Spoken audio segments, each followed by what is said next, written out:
Good evening and welcome to a program devoted entirely to Lefties Losing It. Let's start the week with some cringe content courtesy of Hollywood. Here is Jeff Bridges on Jimmy Kimmel's awful program reprising his dude character. It does not go well. And, yeah, ice. Let's get ice off our streets and into our beverages. This aggression will not stand, huh? Right? Right. So let's just abide, huh? Abide together. Yes, we can do this.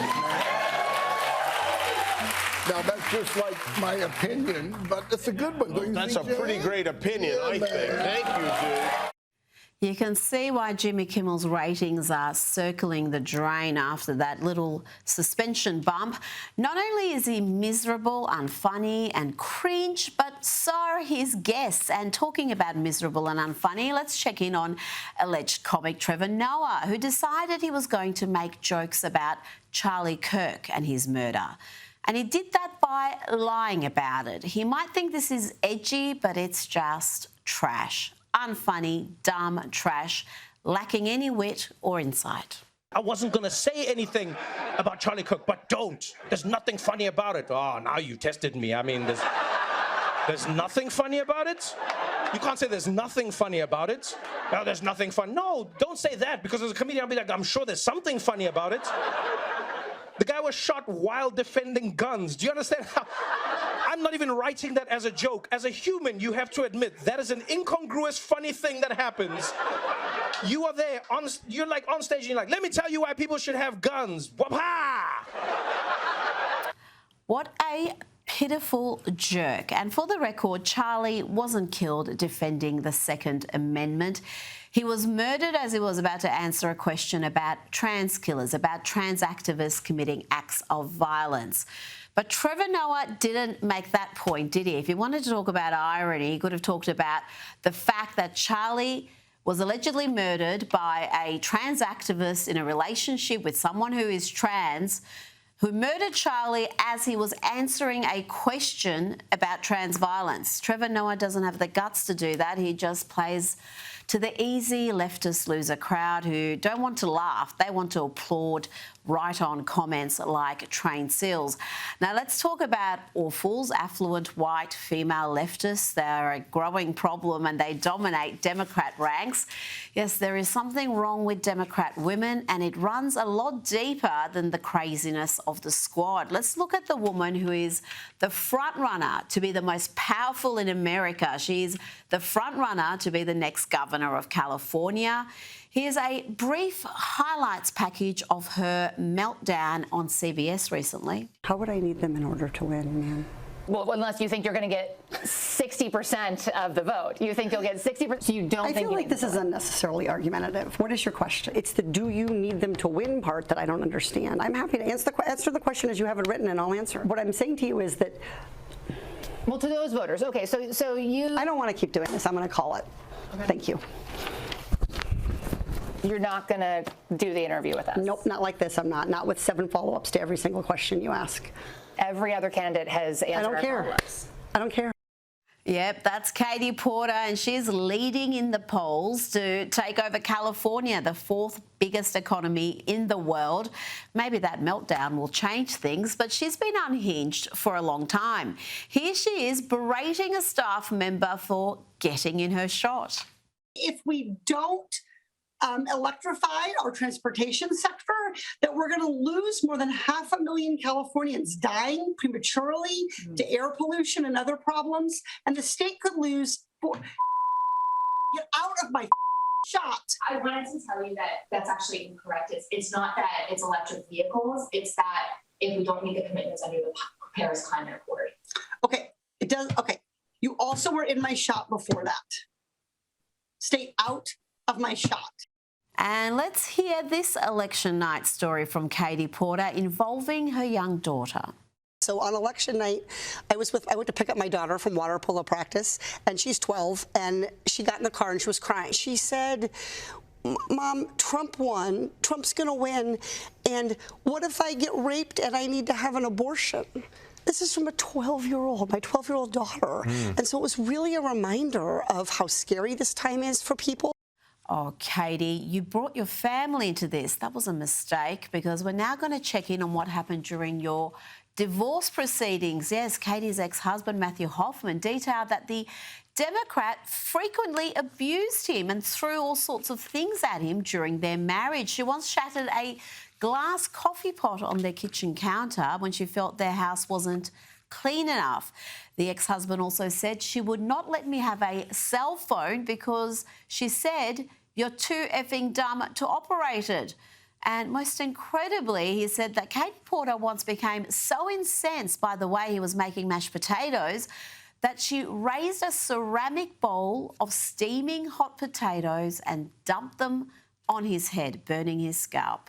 And she's the front runner to be the governor of California. Goodness me, Democrats are slow learners. And talking about slow learners, let's check in with ABC. Let's have a look at Vice President J.D. Vance absolutely demolishing George Stephanopoulos, the long-term Democrat operative turned ABC News anchor. Did not see this coming, and his reaction to it was to abruptly end the interview. This is certainly a lefty losing it. I don't know what tape you're referring to, George. I saw media reports that Tom Homan accepted a bribe. There's no evidence of that. And here's, George, why fewer and fewer people watch your program and why you're losing credibility. Because you're talking for now 5 minutes with the Vice President of the United States about this story regarding Tom Homan, a story that I've read about, but I don't even know the video that you're talking about. Meanwhile, low-income women can't get food because the Democrats and Chuck Schumer have shut down the government. Right now, we're trying to figure out how to pay our troops because Chuck Schumer has shut down the government. You are focused on a bogus story. You're insinuating criminal wrongdoing against a guy who has done nothing wrong instead of focusing on the fact that our country is struggling because our government's shut down. Let's talk about the real issues, George. I think the American people would benefit much more from that than from you going down some weird left-wing rabbit hole where the facts clearly show that Tom Homan didn't engage in any criminal wrongdoing. It's not a weird left-wing rabbit hole. I didn't insinuate anything. I asked you whether Tom Homan accepted $50,000, as was heard on an audio tape recorded by the FBI in September 2024, and you did not answer the question. Thank you for your time this morning. No, George, I said that I don't. Up next, we'll be right back. And let's check in with CNN. They're trying hard to cope with the reality that the man they and the left has branded as some sort of modern-day Hitler is actually hugely popular in the only Jewish state. There are thank you messages on the beaches of Tel Aviv. There are thank you messages in the leading newspapers of Israel. The nation, its people, are grateful to a leader who has brought their hostages home and brought peace to the region. They're wearing Trump hats in the Knesset, the Israeli parliament, hats that say Trump, the peace president. And CNN had to acknowledge that there were plenty of MAGA caps being worn in Hostage Square. And, of course, endless applause for President Trump. Endless applause for President Trump. And when I was there, I even saw people wearing Make America Great Again hats in that crowd over at Hostage Square. But yet, despite all that, despite the fact that world leaders were jumping on planes within minutes of notice to be in the Middle East for this announcement, CNN anchor Jake Tapper, you know, the dude who noticed Joe Biden's cognitive decline only after he stopped being the Democrat candidate, well, yes, Jake tries to downplay the enormity of this peace deal. Obviously, blessed are the peacemakers indeed, but it is worth pointing out this is a ceasefire deal, right? This is not a larger peace deal about a Palestinian state of any sort and who gets to rule a Palestinian state and Israel gets security guarantees, how, and all that. That is still TBD, right? I mean, yes, but, because the yes, but part of that is that, yes, this is the first phase of this deal where the two key parts of that was a ceasefire and the release of the hostages and also the release of Palestinian prisoners.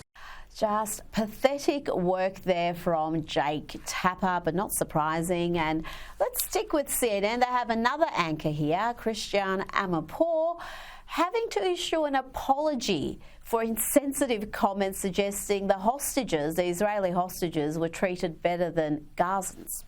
But I regret also saying that they might have been treated better than many Gazans because Hamas used these hostages as pawns and bargaining chips. But that was insensitive and it was wrong. From speaking to many former hostages and their families, like everyone, I've been horrified at what Hamas has subjected them to. Yes, it was insensitive and wrong, CNN. Also wrong was not to keep this deranged Democrat accountable. Here is Jason Crow refusing to give any credit to Donald Trump for the peace deal.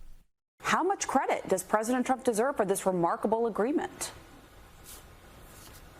Well, this does need to end the terrible, terrible tragedy we've seen the last couple of years. It's been awful. I don't trust Donald Trump. There's no reason to trust Donald Trump. But I will, of course, work with any administration that wants to achieve those things. Oh, those Democrats are so bitter and petty, aren't they? And so are many of the journalists. And is it any wonder that Donald Trump is telling them precisely what he thinks of them and their activism masquerading as impartial news reporting? Here he is with a rather polite takedown of a Politico reporter. Are you considering walking that back? Who are you with? Politico, Dasha Burns, sir. Dasha, Politico. Politico's gone bad. They've been so wrong about everything. Politico, Politico has been so wrong about everything. Let's get somebody else to ask some questions. You mind? Is that all right? Because Politico is fake news. Now, one has to wonder whether this incredible achievement by Donald Trump will lead to a cure for TDS, Trump derangement syndrome. Here is TDS sufferer and pretend token conservative on The View, Elisa Farah. She promised to wear a MAGA cap on the show, on The View, if Trump got the hostages out. Remember this?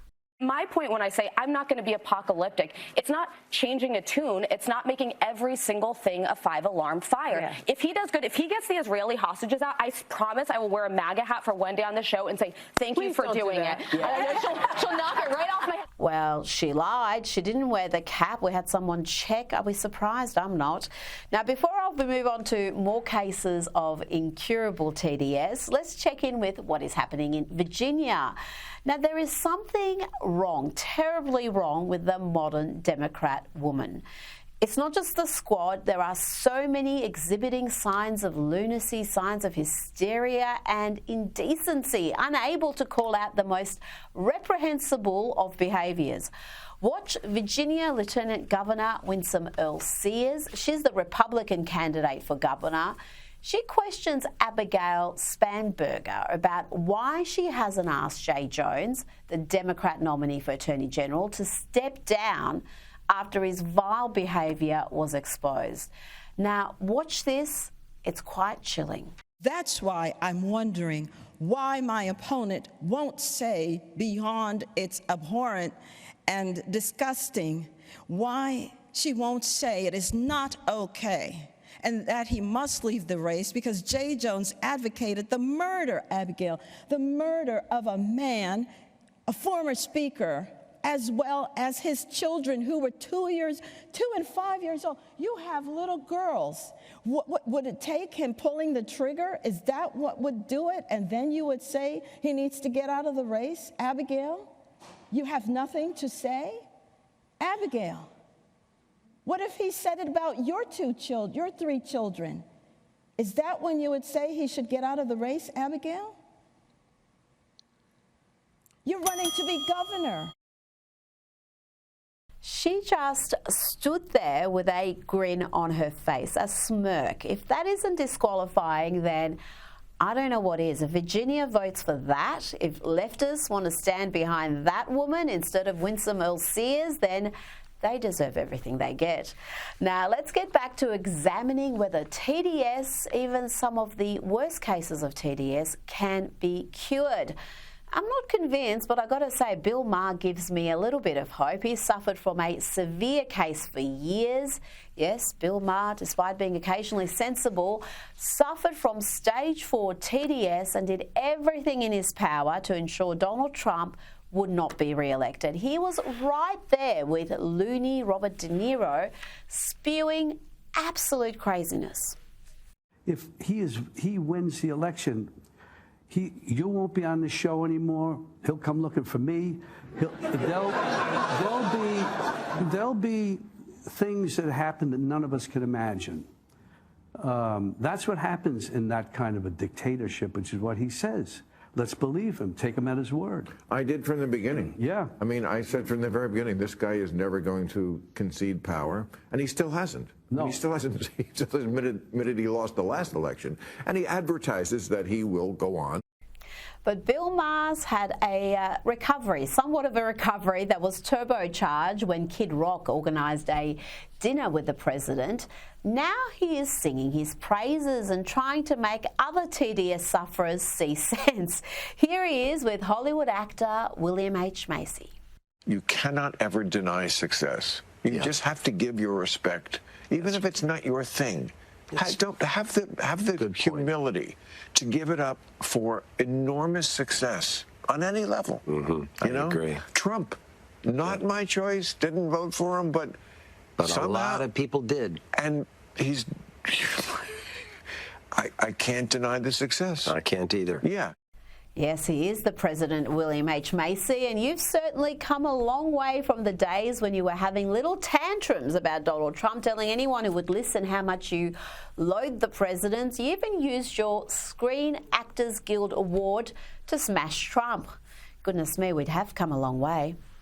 When I went to the White House, these are all the horrible things he's called me over the years.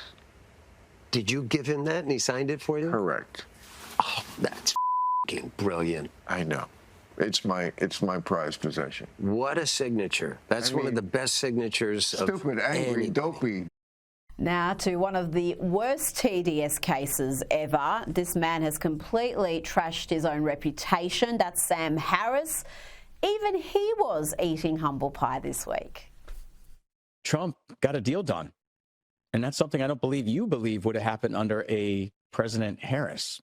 It pains me somewhat to admit this, but yes, he's certainly been good for the Middle East and for Israel in a way that I don't think there was any reason to expect Harris to be good. And Biden certainly wasn't good, apart from the first few weeks after October 7th, or maybe a couple of months after October 7th.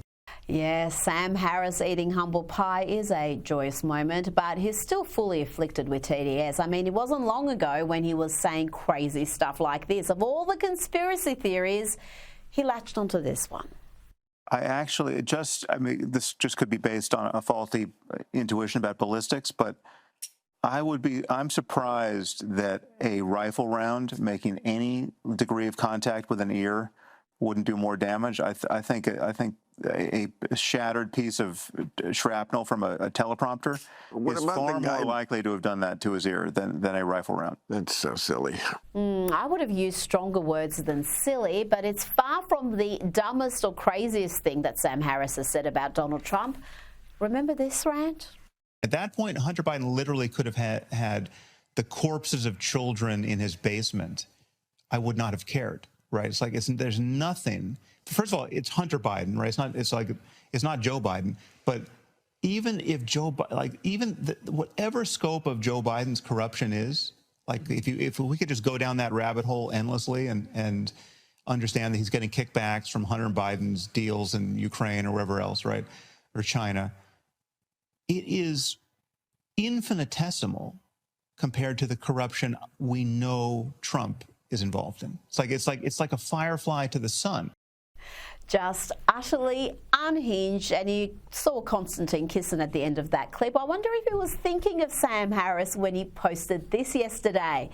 He wrote, "It's time for people with Trump derangement syndrome to admit they were wrong. Sam Harris may be too far gone. He is, after all, too broken with TDS. He's gone from an intellectual to a caricature, a dumb person's idea of a smart person. But there is hope for others, including actress Frances Barber, who posted this on X. She said, I had TDS and I'm now eating my words. Bravo, Frances. Well, thank God for that. A woman who most certainly does not have TDS is the 2025 Nobel Peace Prize winner, Maria Corina Machado. Now, we all know why Trump didn't get the award. It had nothing to do with deadlines. He should have got it in his first term for the Abraham Accords. But this year's winner dedicated the award to the president. This is a gracious woman. Hopefully, she'll be the next president of Venezuela.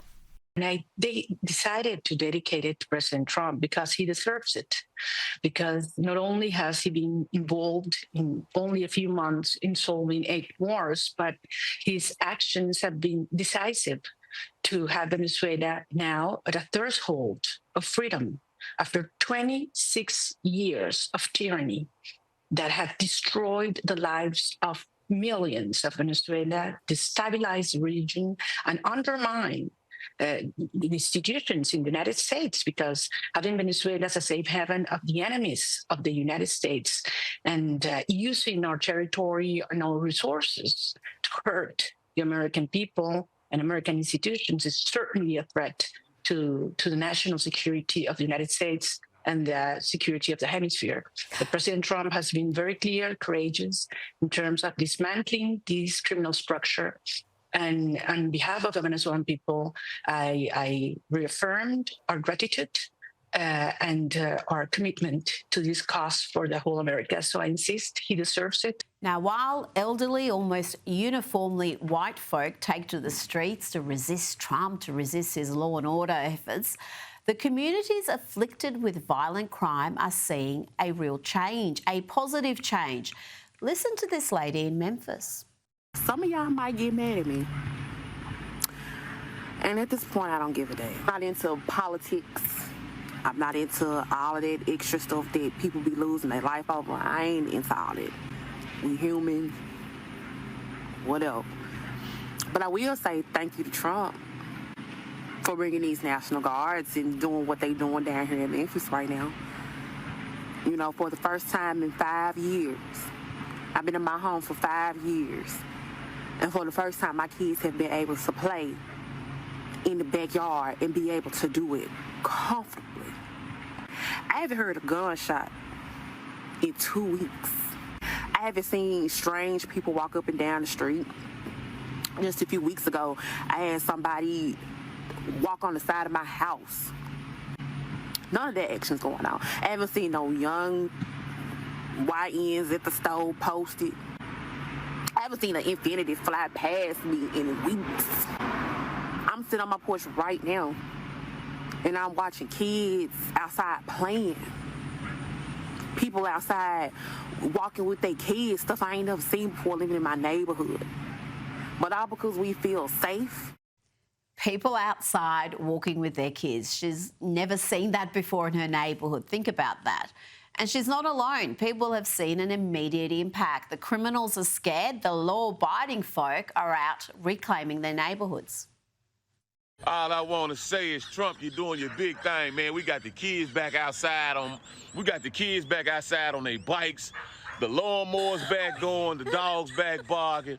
Memphis is looking real good out here, man. Hey, man, you did your big one, man. Appreciate you for helping cleaning up Memphis. Fool, I ain't even gonna care when I say this, bruh. But since they brought the National Guard down to Memphis, I ain't heard no screeching tires out late at night. I ain't heard no gunshots.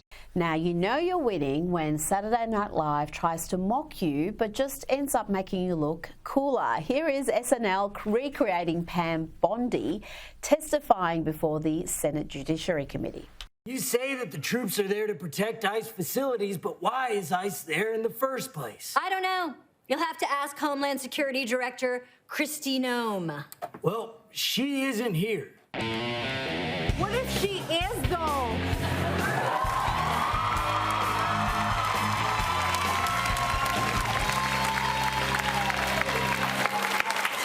Hold my gun.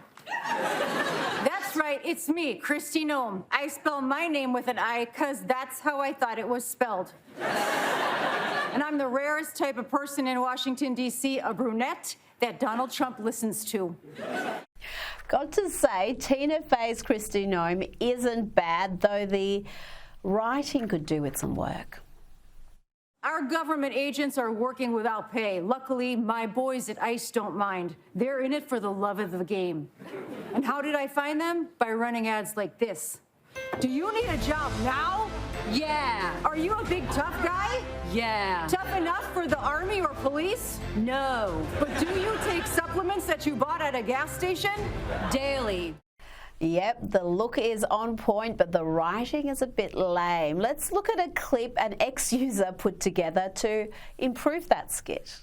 They're in it for the love of the game. And how did I find them? By running ads like this. Lord have mercy.